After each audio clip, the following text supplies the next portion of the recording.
Hey guys, Beauty Bricks bringing you guys a new video today. We're going to be talking about the first of the two Series 2 sets that I purchased. The first one being the Mushroom House from I'm going to try to pronounce his name, Casa Hongo is his name, and the set number is 910037. And when you guys get a Bricklink series set, it actually comes with a little card like this. It has the creator here with their name, the set number itself, a little description of the set that they included, and then on the back, it has two QR codes you scan, which brings you to the instructions for the set. There is actually no physical booklet for any of these sets. If that was something you guys are like a deal breaker, sorry to say, it's not gonna be something you're gonna find. So with these sets, like I mentioned in the previous video, they only make about 20,000 of these for each run, and each run has 5 sets that the fans vote on, and once they meet that criteria, LEGO reviews them, builds them themselves, and they make any necessary changes or work with the creator to make a functional set. Obviously, just like many LEGO sets, there are issues I'm going to go over with this set, but I will tell you right now that the build was fun. There were 7 bags. As you guys can see here, we get 3 or 4 minifigures. If you consider the snail a big fig, that's completely up to you and debatable down in the comments. The set itself was around $90 plus tax, and it took about 3 months from the date I purchased it to it to be shipped, boxed, and sent to my house. Ultimately, I'll tell you right now, first impressions, I think the set is super cute. There's so many things to talk about this set. I'm going to try to cover all of them in the build portion of this video. But just the colors, all of the fauna in this set it's so over the top. I think this is one of the coolest sets that I've seen LEGO make. I would love for this to get like a LEGO rendition with a bunch of smaller huts and maybe about half the size and just have a whole little village. It'd be so cool. But let's go ahead and get into the build. Starting with the mini builds, we have the snail. You guys can see here we have the eye stalks and a rope for the handler to hold. In the back here of the car, we have some plants. The village elves of this set seem to enjoy plants and very colorful fruits and vegetables. So we got some plums here or some sort of orange vegetable. We have a giant blue flower that is brick built through and through from stalk to stem. We have these 2 cherry tomatoes here. And then we have a green like apple or smaller like fruit in this basket in the rear. And then we also have some clear plates on the bottom to for this to sit on and, you know, not scratch with the bricks or anything like that. I will say they did a really good job making this snail. I've never seen someone make a giant Lego snail, but overall, I think it's cool. The chains keep the saddle on. You know, when I was putting it together, I was curious how it was going to end up coming out, and ultimately, I was pleasantly surprised. It looks good.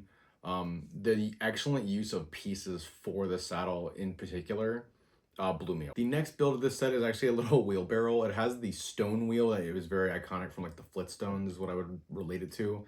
And the face piece for the wheelbarrow is actually like a bionicle face piece, which I find is really cool used. I didn't even know LEGO made this part in this color. And overall, it has 2 handles for the LEGO figure, and they can just put the fruit or vegetables in it and just roll it around. Works just fine. Definitely really cool instead of using like a gray wheel piece or anything like that. Super smart. Now, getting into the actual build of the house, obviously you can see we have the Animal Crossing blue door here. This set also uses the same windows from some of the Animal Crossing sets as well. Obviously, if you didn't know, it is a mushroom house. And they did a really good job of putting it together. As you can see here, we have this super cute, similar bucket piece they use on the snail to make the mailbox, and it has like a little red flag here to show there's mail outgoing. We have a giant carrot in the front yard. Some other standouts are like the big leaves here, the giant mushroom sprouting off the side. We have the water bucket and bag here, and then we also have this really big purple flower on the side of the house. And then obviously you guys have the window. If I move this down for you guys and slowly rotate it around, because this plate on the bottom is not the most secure thing, you guys can see we have a little interior here with an upstairs window, sitting or resting area with a nice floral pattern on the floor, and a stove and a cook pot. We have this, so as you guys can see here on the side of the house, we actually have this really cool brick built fireplace that's been integrated into the house.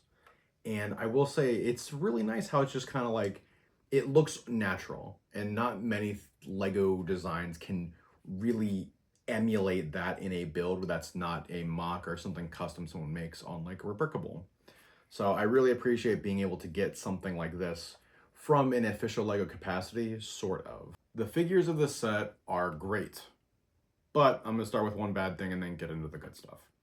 The bad thing about these figures is all of them use the brand new uh, kid figures legs, and these are the ones that are posable. They can sit, you can make them look like they're walking. It's cool, with the exception that they don't have the full connectivity that other adult Lego legs have.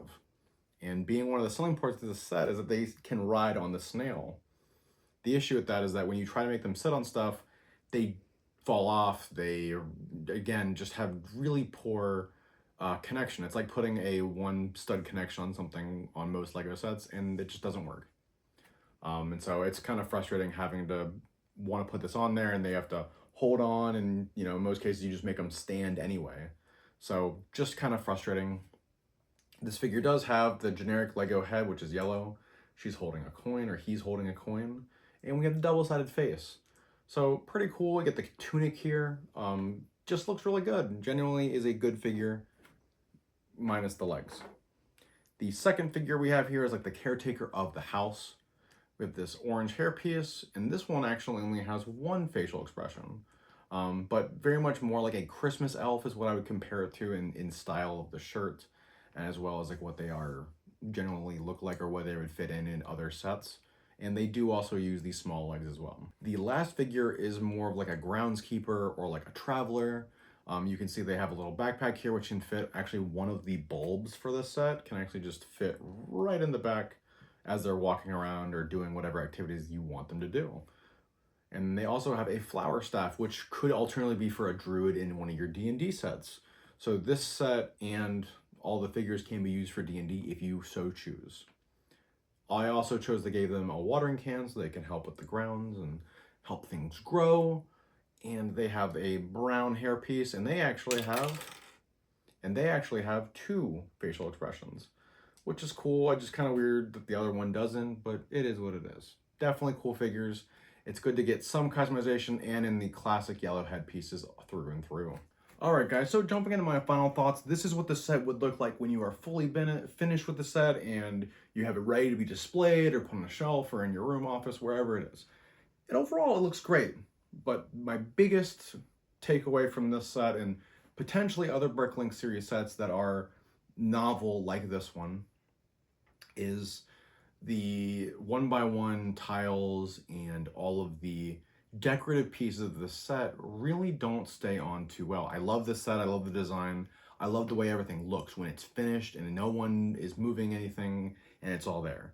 But the issue is like this one piece is supposed to go on this flower right here, and I had to remove it and replace it with a 1x1 purple piece and then put a green, like solid green, almost like the color of the plants, rod through some of these pieces so that they stay together because the connections are not there. Like, I figured that Lego would have caught this during QA or included more rods, because like I didn't include a rod here on this plant, and I may go back and actually put one in there just to increase that connection, just because the issue is that this will fall off a lot if you don't do that. But ultimately, besides the connection on some smaller pieces, this set is awesome. The interior is fully detailed, it's designed really well, the house is stable, the snail is beautiful, all the figures are awesome and created and designed extremely well, and Lego and the designer did a really good job building this set.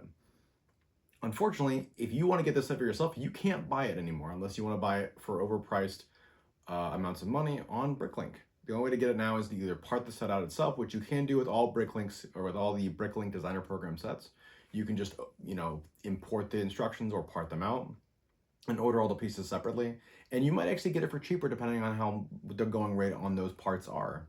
And if there's some things you don't want, like if you want to just part out the house, you can absolutely do that, or the snail, or just get the figures, etc.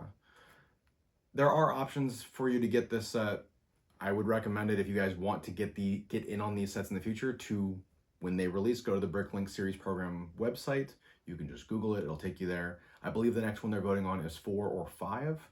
And there are some pretty cool ones. And if you want to get active in that community, you can make your own sets, submit the ideas, and if people want them, they'll vote them in, and it might actually get made. But I'd love to hear what you guys think about this set down in the comments. Don't forget to like, subscribe, hit the notification bell to see all my future videos. And please give the channel a subscribe if you really like my content and you want to see more. As always, I've been Bearded Bricks, and I'll see you guys in the next one.